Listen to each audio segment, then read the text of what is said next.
రాష్ట్రంలోని ప్రయాణికులకు ప్రయాణ సులభం కోసం మార్చి నెలలో 1000 కొత్త బస్సులు తీసుకువస్తున్నామని భూపాలపల్లి ఎమ్మెల్యే గండ్ర సత్యనారాయణరావు అన్నారు. జయశంకర్ భూపాలపల్లి జిల్లా కేంద్రంలోని భూపాలపల్లి ఆర్టీసీ డిపోలో డిఎం ఇందు ఆధ్వర్యంలో ప్రజాపాలన విజయోత్సవాలు నిర్వహించారు.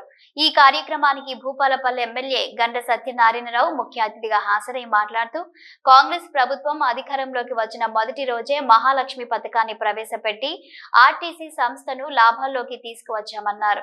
ఆర్టీసీ బస్సుల్లో గతంలో కంటే ప్రయాణికులు ఎక్కువగా పెరిగారని, మహాలక్ష్మి పథకం ద్వారా ఆర్టీసీ బస్సులో నెలకు 29,000 మంది ప్రయాణికులు ప్రయాణిస్తున్నారన్నారు.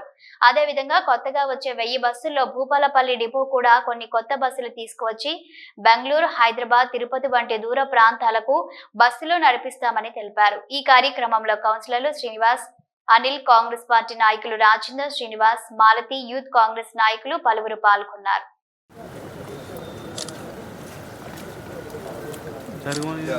వెనుక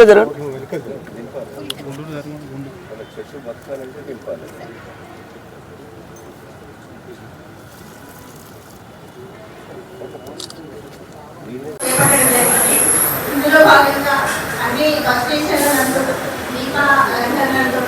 మరియు ప్రారంభించినటువంటి ఏవైతే ఉన్నాయో అవి అన్ని చేసి రూపకంగా అందరికీ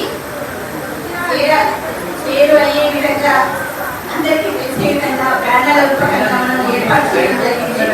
ఇందులో భాగంగా 2023 డిసెంబర్ 9న ప్రతిష్టాత్మకంగా మహాలక్ష్మి పథకం మన కాంగ్రెస్ ప్రభుత్వం వచ్చిన తర్వాత ఫస్ట్ హామీగా మనము ఏర్పాటు చేసిన విధంగా ఒక ప్రతిష్టాత్మకంగా గౌరవనీయులు ఎంపీ సత్యనారాయణ గారి ఆదేశాల మేరకు కొన్ని మార్గనిర్దేశకాలు ఏర్పాటు చేయడం జరిగింది. అందులో భాగంగా డిసెంబర్ 9 నుండి మహాలక్ష్మి పథకాన్ని అందుబాటులోకి తీసుకొని వచ్చినారు.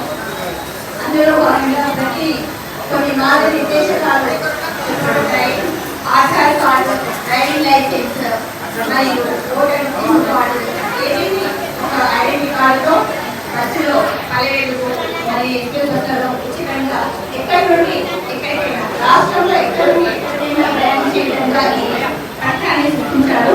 ఇందులో భాగంగా కార్పొరేషన్ పరిధిలో మహాలక్ష్ములకు నిరటకంగా కొనసాగుతున్న ఉచిత బస్సు ప్రయాణం కొన్ని విషయాలు ఉన్నాయి. ఆ విషయాలు చెప్తాను. మహాలక్ష్మి పథకానికంటే ముందు ప్రతిరోజు 45,90,90,000 మంది బాధితులకి 55 లక్షల కొనగా 25% మన మహాలక్ష్మిల సంఖ్య పెరిగిందండి. ఇది చాలా గణనీయంగా పెరిగినటువంటి మార్పు. ఆర్టీసీ ఇందులో మనకు GPS అనుసంధానంలో గమ్యం యాప్ ఒకటి రూపొందించబడింది. ఆ గమ్యం యాప్ ద్వారా మన ఇంట్లోనే ఉండి మన బస్సు ఎక్కడి నుండి ఎక్కడికి ఉంది అనే విషయాన్ని మన టైం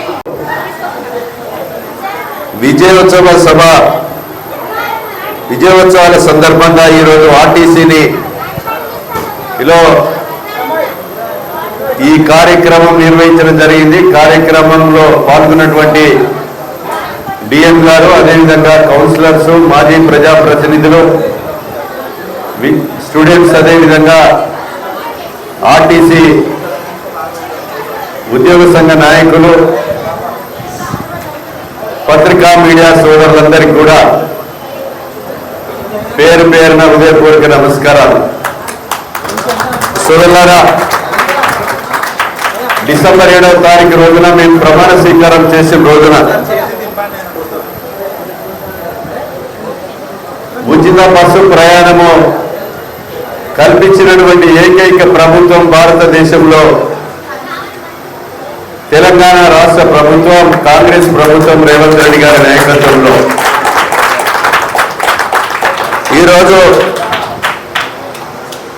3,48,000 మంది ఒక భూపాలపల్లి డిపోలోనే ఈ సంవత్సరం కాలం పాటు ప్రయాణం చేయడం జరిగింది. అదేవిధంగా 42,68,00,000 రూపాయల ఆదాయాన్ని డిపోకు ప్రభుత్వ పరంగా మనం డబ్బులు కట్టాము. అంటే ఈరోజు సంవత్సరంలో ఏ రకంగా మహిళలు 29,000 మంది మహిళలు ప్రయాణిస్తే 29,000లో మొత్తం 42,000 మంది టోటల్గా ప్రయాణం చేయడం జరిగింది. అంటే దీన్ని ఒక్కసారి లెక్కేసుకోవాలి. ఆర్టీసీని లాభాల్లోకి తీసుకురావడమే కాకుండా ఈరోజు భార్యతో పాటు భర్త కూడా ప్రయాణం చేసి భర్త ప్రయాణం చేయడం వల్ల వాళ్ళ కొడుకులు ప్రయాణం చేయడం వల్ల ఈరోజు ఆర్టీసీకి లాభాల వాటాలో తెలంగాణ రాష్ట్రంలో ఈరోజు ఆర్టీసీ వెలుగులోకి వచ్చిందని మీకు ఈ సందర్భంగా తెలియజేస్తున్నా. కనుక మీరు ఒక సోదరులారా, మార్చి రోజు 1000 బస్సులు కొనబోతున్నాం ఈ రాష్ట్ర ప్రభుత్వం.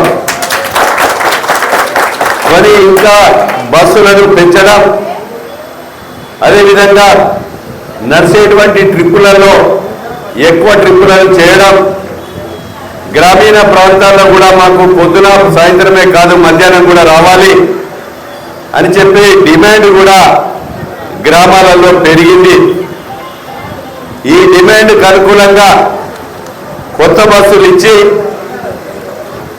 అదేవిధంగా ఇక్కడి నుంచి హైదరాబాద్ కానీ బెంగళూరు కానీ తిరుపతి కానీ భద్రాచలం కానీ బస్సులు నడిపే విధంగా కొత్త బస్సులు రాగానే చర్యలు తీసుకుంటామని మీకు ఈ సందర్భంగా తెలియజేస్తున్నాం.